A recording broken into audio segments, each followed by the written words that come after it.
Hi student. GIT का online class में आप सबका स्वागत है। और आज की क्लास में हम लोग जानेंगे एक्सेल में कि अगर जो हमको स्टूडेंट डाटाबेस बनाना हो तो स्टूडेंट डाटाबेस कैसे बनाते हैं। हाँ, स्टूडेंट डाटाबेस बनाने से पहले कुछ ऑप्शन के बारे में हम लोग जान लेते हैं कि अगर स्टूडेंट डाटाबेस बनाने जाए तो कुछ ऑप्शन का यूज करना होगा। जैसे देखिए, सबसे पहले अगर हम बात करें तो यहाँ पे हमको हेडिंग देना होगा ना। इसमें ध्यान रखिए, पिछली क्लास में आपको बताए थे कि जो इसमें क्या होता है, ये जो अल्फाबेट दिया है ये आपको ये इंडिकेट करता है किसको, कॉलम को। और न्यूमेरिक किसको इंडिकेट करता है, रो। और जहां पे रो और कॉलम मिलेगा वहां पे क्या बनेगा, सेल। तो अब जो भी हम डेटा लिखेंगे वो सेल के अंदर ही तो लिखेंगे ना। अब हमको बड़ा सा एक मेन हेडिंग लिखना है, स्टूडेंट डाटाबेस बनाना है। हम इसको सेलेक्ट कर लेंगे और सेलेक्ट करने के बाद हम यहाँ से क्या कर लेंगे, यहीं पे आपको एक ऑप्शन दिखाई देगा, मर्ज एंड सेंटर। दिख रहा है ना। हाँ, इसमें कुछ ऐसे ऑप्शन मिलेंगे जो आप लोग पहले पढ़ चुके हैं। जैसे देखिए, पहला ग्रुप किसका दिया है, क्लिपबोर्ड। तो क्लिपबोर्ड में लगभग 4 ऑप्शन दे रही है, आप लोग सारा पढ़ लिए है ना। जैसे कट, कॉपी पेस्ट और फॉर्मेट पेंटर। कट का मतलब लोकेशन चेंज करना। कट का मतलब क्या होगा, लोकेशन चेंज करना। जैसे वो आप यहाँ पे कुछ लिखे हैं और यहाँ से हटा करके आप यहाँ रखना चाहते हैं तो क्या करेंगे, कट। और जहां रखना वहां लाके क्या कर देंगे, पेस्ट कर देंगे, यानी कि जगह दे देंगे वहां। कॉपी का मतलब क्या होगा, डुप्लीकेट बनाना। यहाँ से कॉपी की और यहाँ भी लाके हम क्या कर दिए, यहाँ लाके पेस्ट कर। तो यहाँ भी है और यहाँ। फॉर्मेट पेंटर क्या है, मतलब आप लोग एमएस वर्ड में पढ़े हैं ना कि जो फॉर्मेटिंग आप यहाँ पे कर दिए हैं वही फॉर्मेटिंग यदि आपको यहाँ करना है तो फिर किसका इस्तेमाल करेंगे, फॉर्मेट पेंटर। यानी कि सिंपल हम ये कह सकते हैं, फॉर्मेट को कॉपी करने के लिए किसका इस्तेमाल करेंगे, फॉर्मेट पेंटर का यूज करेंगे। आगे फ्रंट में बोल्ड, इटैलिक, अंडरलाइन, ये आप लोग पढ़े हैं ना। आगे आपको बॉर्डर का ऑप्शन दिखाई देगा कि अगर जो आप इतना एरिया सेलेक्ट कर लिए हैं और बॉर्डर लगाना चाहते हैं तो आप अपने हिसाब से बॉर्डर दे सकते हैं, bottom, top, left, right, no border, कोई बॉर्डर नहीं रहेगा। ऑल बॉर्डर का सब पे ऐसे बॉर्डर लग जाए। कुछ अंतर दिख रहा है ना। तो ऐसे बॉर्डर लगाने के लिए फिर किस ऑप्शन का इस्तेमाल करेंगे, बॉर्डर। और आगे देगा बैकग्राउंड कलर करने के लिए, बैकग्राउंड कलर करना कर ले जाएंगे ना। और यदि टेक्स्ट कलर करना तो यहाँ कौन सा कलर होगा, टेक्स्ट कलर। टेक्स्ट को छोटा करने के लिए, बड़ा करने के लिए, क्लियर है ना। यहाँ से फॉन्ट स्टाइल चेंज करने के लिए हो जाएगा ना। अब रही बात इसमें किसके लिए, तो सबसे पहले देखिए हम इसको क्लियर ऑल कर लेते हैं, सब डिलीट हो जाएगा। अगला कौन सा ग्रुप दिया है, अलाइनमेंट। अभी इसी अलाइनमेंट में दिया है लेफ्ट, सेंटर और राइट। तो अगर जो आप यहाँ पे लिख दिए ए और अपने हिसाब से इसका अलाइनमेंट देना चाहते हैं, लेफ्ट बाय डिफॉल्ट लेफ्ट तो है ही, सेंटर या फिर राइट, तो पोजीशन इसका चेंज हो रहा है ना, हो जाएगा ना। अब इसमें भी टेक्स्ट अगर जो आपको सेंटर में करना है या ऊपर करना, अभी इसका कोई इफेक्ट नजर नहीं आ रहा है ना। इसका इफेक्ट समझने के लिए आपको पहले मर्ज एंड सेंटर करना होगा। क्या करना होगा, मर्ज सेंटर। जो भी कंटेंट लिख रहा है वो कहाँ लिख रहा है, नीचे लिखा हुआ है ना। ऊपर लिखना है तो यहाँ पे क्लिक कर, देखिए सेंटर में क्या है, और टॉप पे लेके जाना है तो टॉप वाला हो जाएगा ना। बाकी लेफ्ट राइट सेंटर करना आपको यहाँ से पता ही होगा, हो जाएगा ना। कोई दिक्कत इसमें, इतना कर ले जाएंगे ना। अब चलिए फिलहाल अगर हम डिलीट बटन दबाएं तो डिलीट नहीं होगा, सेल, सेल डिलीट नहीं हुआ है ना। तो उसके लिए हम यहाँ से करेंगे क्लियर ऑल। क्या करेंगे यहाँ से, क्लियर ऑल। तो देखिए, हेडिंग देने का पहला तो यही तरीका है कि आप इसको सेलेक्ट करिए, सेलेक्ट करके क्या कर लेंगे, मर्ज एंड सेंटर कर लेंगे। मर्ज हुआ है ना। अब हम यहाँ पे लिखेंगे स्टूडेंट डाटाबेस। अब देखिए, अगर जब इसके साइज को बड़ा करना चाहे तो अभी बड़ा का ऑप्शन नहीं दे रहा है ना। जब सेलेक्ट करेंगे तब ऐसे बड़ा होने का ऑप्शन दे रहा है। लेकिन सेलेक्ट न करना पड़े तो पहले एक बार कहाँ क्लिक करेंगे, कहीं बाहर क्लिक कर देंगे, फिर इस पे क्लिक करिए और आप अपने टेक्स्ट साइज के क्या कर सकते हैं, बड़ा कर सकते, हो जाएगा ना। इसका बैकग्राउंड कलर यहाँ से कर लीजिए अपने हिसाब, जो भी कलर देना है। यहाँ से टेक्स्ट का कलर कर लीजिए। एक मेन हेडिंग हो गया है ना। तो ये पहला तरीका था, आप मर्ज एंड सेंटर करके लिख सकते हैं। और एक चीज और ध्यान दीजिए, आप लोग MS वर्ड में एक पढ़े होंगे, वर्ड आर्ट। क्या पढ़े होंगे? Word art. तो वर्ड आर्ट ले लीजिए और आप अपने हिसाब से कुछ लिखना चाहते हैं यहाँ पे, स्टूडेंट डाटा बेस, तो यहां से भी लिख सकते हैं, हो जाएगा ना। लेकिन पीछे का कलर न दिखाई दे तो उसके लिए आपको सेव कलर करना होगा। यहाँ से साइज बढ़ाना तो यहाँ साइज बढ़ा लेंगे, हो जाएगा ना। तो हेडिंग देने का दो तरीका, दोनों से दे ले जाएंगे ना, कोई दिक्कत इसमें? अब ये तो हमारा मेन हेडिंग हो, हम कौन सा डाटाबेस बना रहे हैं, स्टूडेंट डाटाबेस है, तो उसके अंदर का भी कुछ कुछ ना कुछ हेडिंग होगा ना। क्या हेडिंग होगा? तो सबसे पहले हम यहाँ पे दे देंगे क्या, SR, यानी कि सीरियल नंबर। क्या दे देंगे? SR यानी कि सीरियल नंबर। आगे स्टूडेंट का नाम होगा, हम शॉर्ट में लिखेंगे STD नेम। क्या लिख लिए? STD। और STD नेम के आगे हम लिख देंगे एड्रेस। क्या लिख लेंगे? एड्रेस बस लिखेंगे कोर्स। क्या लिखेंगे? कोर्स। कोर्स के आगे लिख दिए फी। फी के आगे पैड, उसके आगे ड्यू। तो लगभग यहाँ तक डाटाबेस हम लोग पहले बना चुके हैं ना। लेकिन अब हमको थोड़ा सा इसमें एक और चेंजिंग करना है, इसमें ला देना डिस्काउंट। हम टोटल अमाउंट पे नहीं, बल्कि जो ड्यू रहेगा उस पे दे दे कितना परसेंट, 10% दे दे। तो अगला हम निकालिए टोटल अमाउंट। क्या निकाल लिए? Total amount. ये टाइप नहीं हो रहा क्या? इस ठीक काम ही नहीं कर रहा इसमें।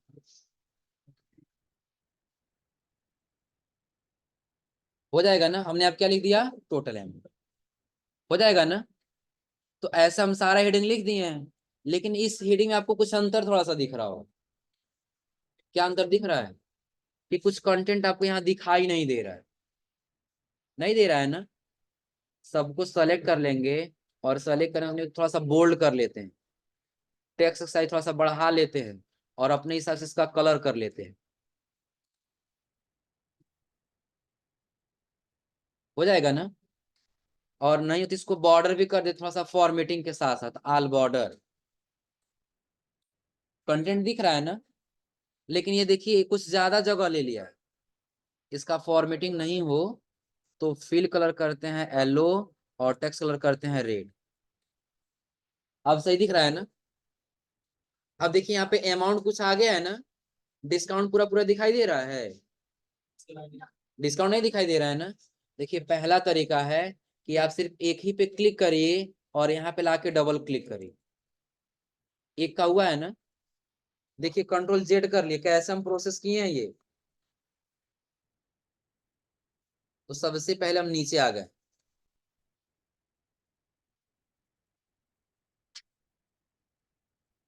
अब लगभग दिख रहा है ना।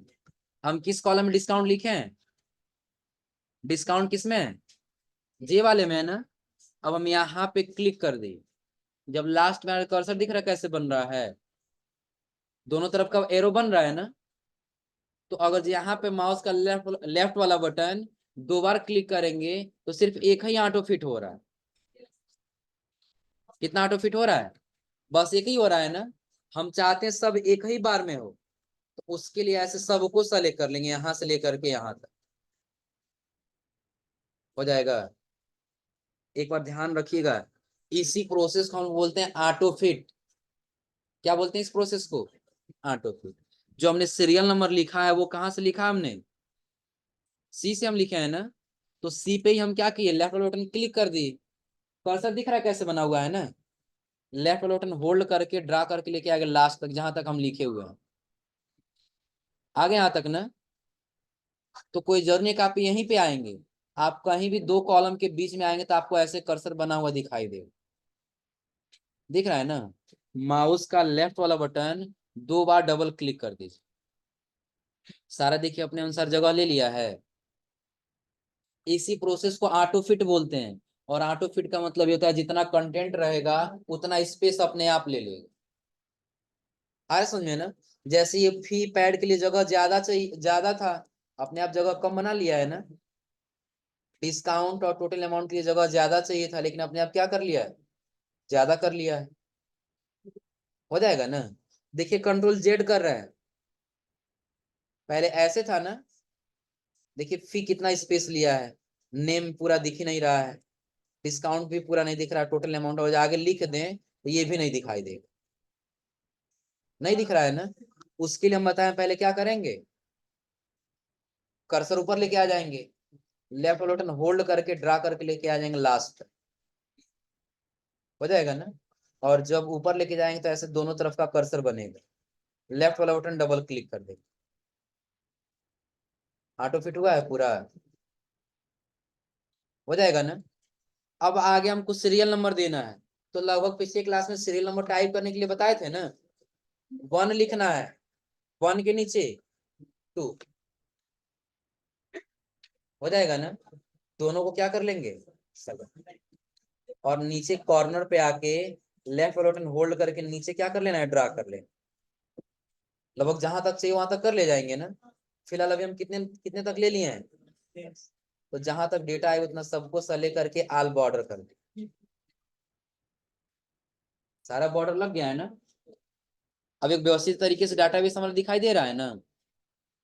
अब चलिए नाम बताइए, एक एक नाम टाइप करते हैं, बताओ लोग नाम।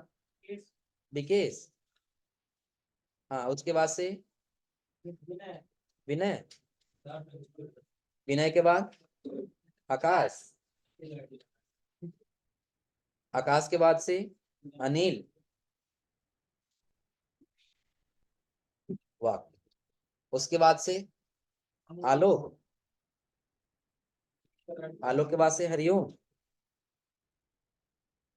और कौन है जी, अनिमेश, अनिमेश के बाद से चंदन, और अभिषेक, इन लोग का नाम हमने लिख दिया है ना। हाँ अब एक चीज और ध्यान रखिए, अब बाद में भी ऐसा हो सकता है, जैसे देखिए अभिषेक और आगे हम यहाँ कुमार लिख, हो जाएगा ना। चंदन और आगे क्या लिख दिए, कुशवाहा है ना जी, क्या हुआ जी, आगे क्या लिख दिया, अनिमेश शर्मा, हरिओम सिंह, फिर आलोक सिंह ना, ये जावेद लिखता है ना। उसके बाद से अनिल चौहान, उसके बाद से आकाश मदेशिया, डबल डी लिखते हो ना, डी एच लिखते हो, चलेगा। चलो DHESHIYA, उसके बाद से विनय, क्या लिखते हो, सानी, हाँ हाँ, विकेश यादव। अब आगे हमको क्या लिखना है, एड्रेस, बताओ विकेश अपना एड्रेस पढ़ रहा हो ना,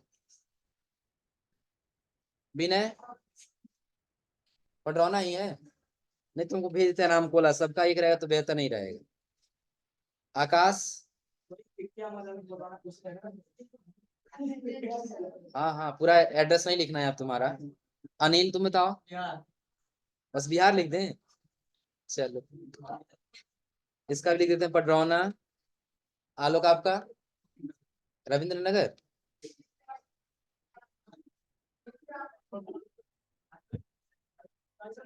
दोनों लोग का सेम है ना। अनिवेश तुम बताओ,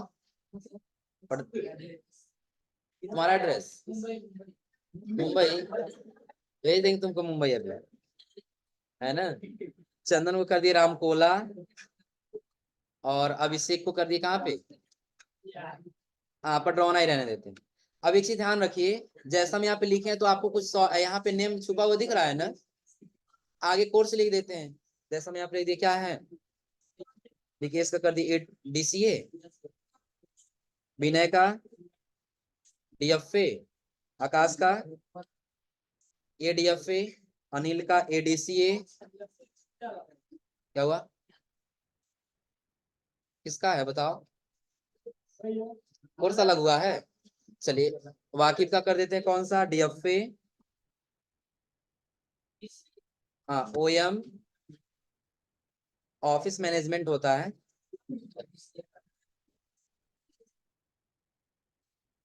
उसके बाद से चंदन कर दिया DFA, ADFA। 0 लेवल है, O लेवल। अब बात मत करो, पहले समझ लो, कमेंट करोगे तो ज्यादा नहीं सीख पाओगे। तो कमेंट कर बताओ, गैलरी में बैठा दे रहा फिर कमेंट करो। इतना ध्यान रखिए, जैसे हमने कुछ डेटा लिखा है तो रविंद्र नगर में भी आधा डेटा हाइड हो चुका है, और जो नाम लिखे इसमें भी काफी डेटा हाइड हो चुका है। अब इसको सही करने के लिए क्या करेंगे हम, हाँ वही तरीका है, बस ऊपर सबको क्या कर लेना है, सबको या फिर जितना आपको दिखाई नहीं दे रहा बस उसी दोनों, और यहाँ पे लाके डबल क्लिक कर दे, हो जाएगा ऑटो फिट ना। अब आगे क्या देना है, फी देना है। हम यहाँ पे फी टाइप कर दे, DC का कितना है 13,500, 9,000, 15, ऐसे सबका फी टाइप कर दे टोटल।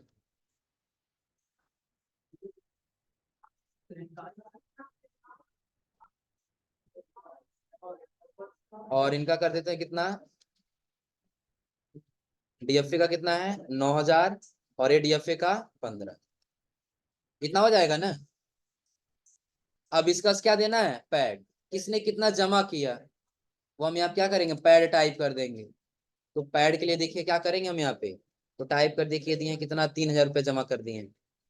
ये कितना जमा किए हैं 3,000, ये कितना जमा किए हैं 1,500, इन्होंने जमा कर दिया कितना 4,000, ये जमा कर दिया कितना 4,500, ये जमा कर दिया कितना 2,000, ये जमा करने कितना 1,500। क्या है जी, पड़ेगा तो क्या है बताओ। डाटाबेस में किसका हमने एंट्री किया है, तो विकेश यादव का, इनका एड्रेस कहाँ का है, पडरौना। कोर्स क्या है DCA का हमारे यहाँ फी कितना है 13,500, इन्होंने जमा कितना कर दिया 3,000, तो टोटल कितना बचा वो हमको किसमें निकालना होगा। तो ध्यान रखिए, इसके पहले आप लोग MS वर्ड में जब हम लोग थे ना, तो वहां भी हम लोग डाटाबेस बनाए थे ना, लेकिन वहां पे हमको खुद से कैलकुलेशन करके लिखना पड़ रहा था, खुद से कैलकुलेशन करके लिखना पड़ रहा था ना। लेकिन यहाँ पे हमको खुद से कैलकुलेशन करने की आवश्यकता नहीं। अगर जहाँ पे कहा जाए आपको निकालने के लिए तो क्या करेंगे, पहले आप फी लिखेंगे ना, कि फी कितना है 13,500, यही लिखेंगे ना, माइनस करेंगे 13,500 में से कितना 3,000, तो जो आएगा वही आप किस में लिख देंगे, ऐसे निकालेंगे ना। तो सेम वही आपको यहाँ भी काम करना है।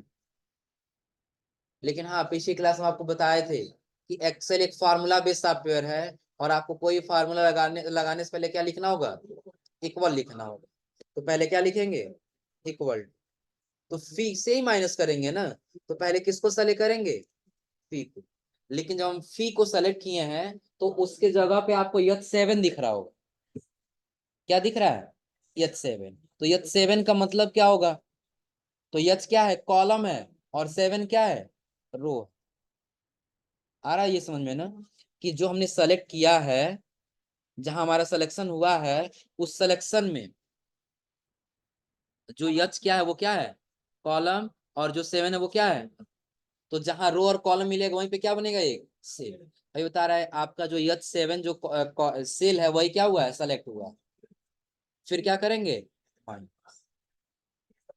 इसको सेलेक्ट करना था ना, इक्वल टू, और किसको सेलेक्ट कर लेंगे, फी को। तो G7 दे रहा है ना, तो G क्या हो जाएगा, कॉलम, और 7 क्या हो जाएगा, फिर माइनस करेंगे, किसको सेलेक्ट करेंगे अब, पैड, हो जाएगा ना।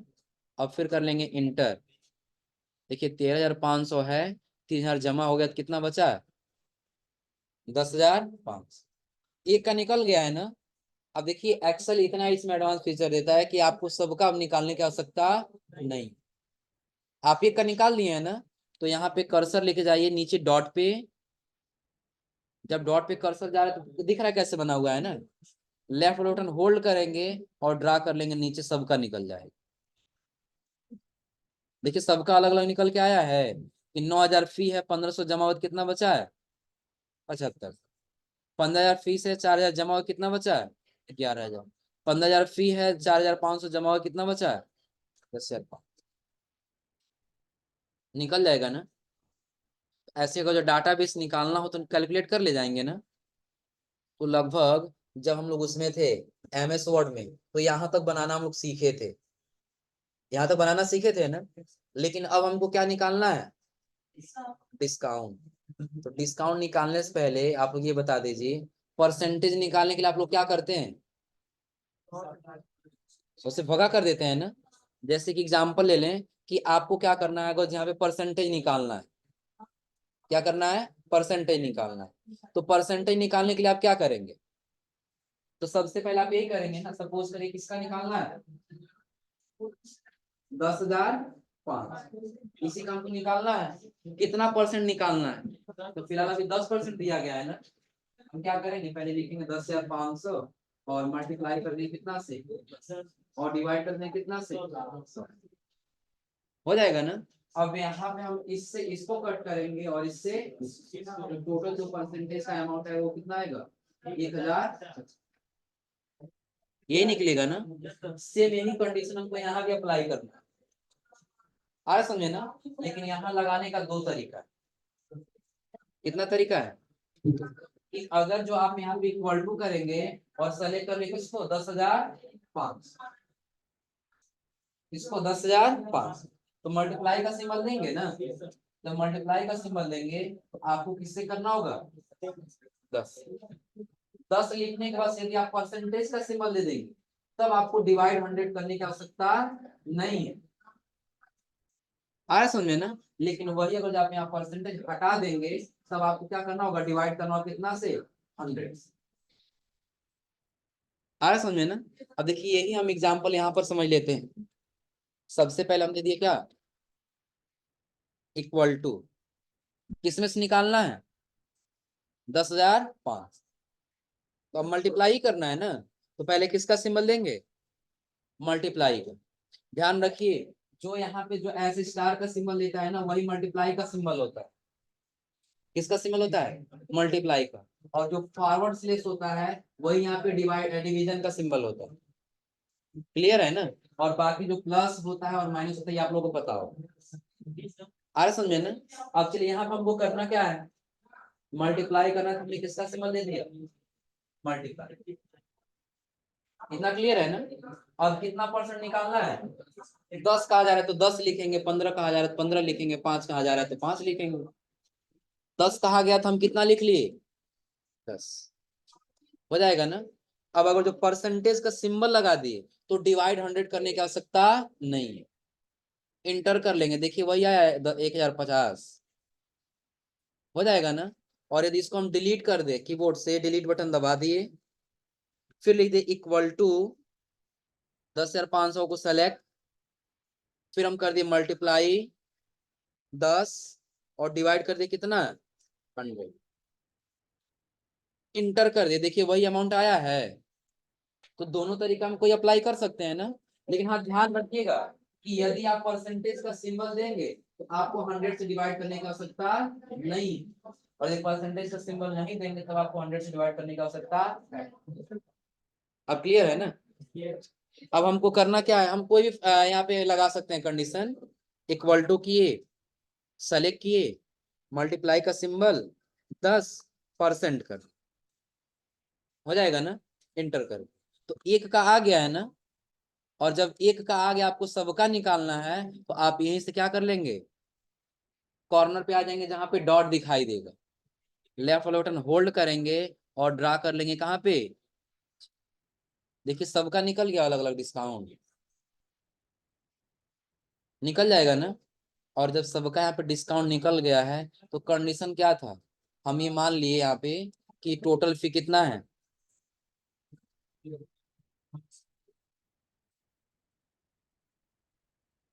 हम ये मान लिए टोटल फी कितना है 13,500 है ना, जिसमें से इन्होंने जमा कर दिया कितना, 3,000। हम ये कंडीशन रखें, आपका टोटल ड्यू कितना है, 10,500।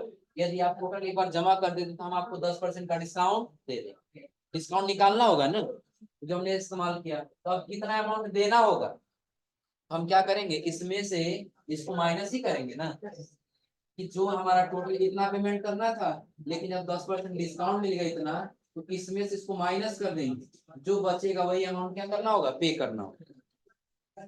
इतना क्लियर है ना। तो उसके लिए जैसे आपको क्या करना होगा, तो सबसे पहले लिखना है यहाँ पे इक्वल टू, क्या लिखना है यहाँ पे, इक्वल। इक्वल टू के बाद से ड्यू को क्या कर लेना है, सेलेक्ट, फिर माइनस करना है, किसको सेलेक्ट कर लेना है, डिस्काउंट, और इंटर कर लेना है। देखिए आ गया इतना 9,450। अब एक का आ गया तो ड्रा कर लीजिए, सबका निकल जाएगा, हो जाएगा ना, कोई दिक्कत इसमें, तो ऐसे हाँ। हम्म हम्म नहीं देखो, हमने कंडीशन पहले क्या बताया है, कि आपका टोटल 13,500 फ्री है, और आपने जमा कितना कर दिया, 3,000, तो आपका टोटल ड्यू कितना रह गया, 10,500। तो हम ये चाहते हैं कि आपसे 10,500 टोटल एक बार फीस कलेक्ट कर सकें। हमने आपको एक ऑफर रख दिया, यदि आप टोटल एक बार ये जमा कर दें तो आपको कितना डिस्काउंट मिलेगा, 10। अरे समझे ना। और यदि जहाँ पे आप काम कर रहे हो वहाँ पे कंडीशन ये है कि नहीं, आपको डिस्काउंट देना हो तो आपको ड्यू पे नहीं देना है, आपको टोटल फी पे देना है।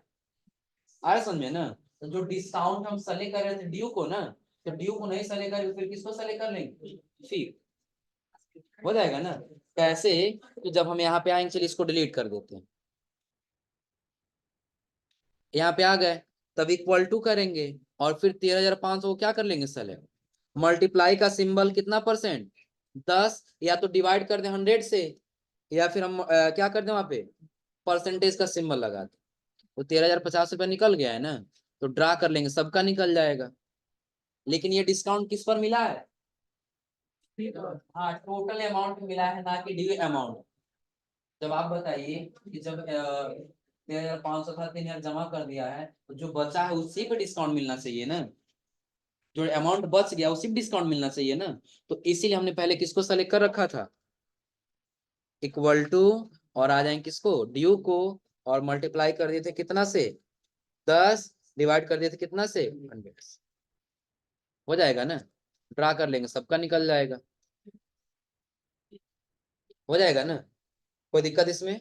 तो ऐसे एक दो नाम लेकर के डाटाबेस बना लीजिए, फिर आगे इन तीनों का फॉर्मूला लिखवा देते हैं, हो जाएगा ना। पहले इतना नोट करिए, फिर बताते हैं आगे। तो ये आज आप लोग जो है ये स्टूडेंट डाटाबेस बना करके लाइएगा, और अगली क्लास में आपको बताएंगे स्टूडेंट मार्कशीट बनाने के लिए। आ रहा समझ में ना। हाँ, अब एक और ध्यान रखिएगा, एक्सेल में अब यहाँ से हम लोग का जो है वो फार्मूला स्टार्ट होगा, और जो भी अगर जो क्लास मिस करें, समझिए एक दिन का वो सारा टॉपिक छूट जाएगा, क्योंकि अगले दिन फिर हम लोग का दूसरा फार्मूला आ जाएगा। आ रहा समझ में ना। तो ये आज आप लोग ये करके आइए लोग, फिर अगली क्लास में आपको बताएंगे कौन सा फार्मूला, स्टूडेंट मार्कशीट।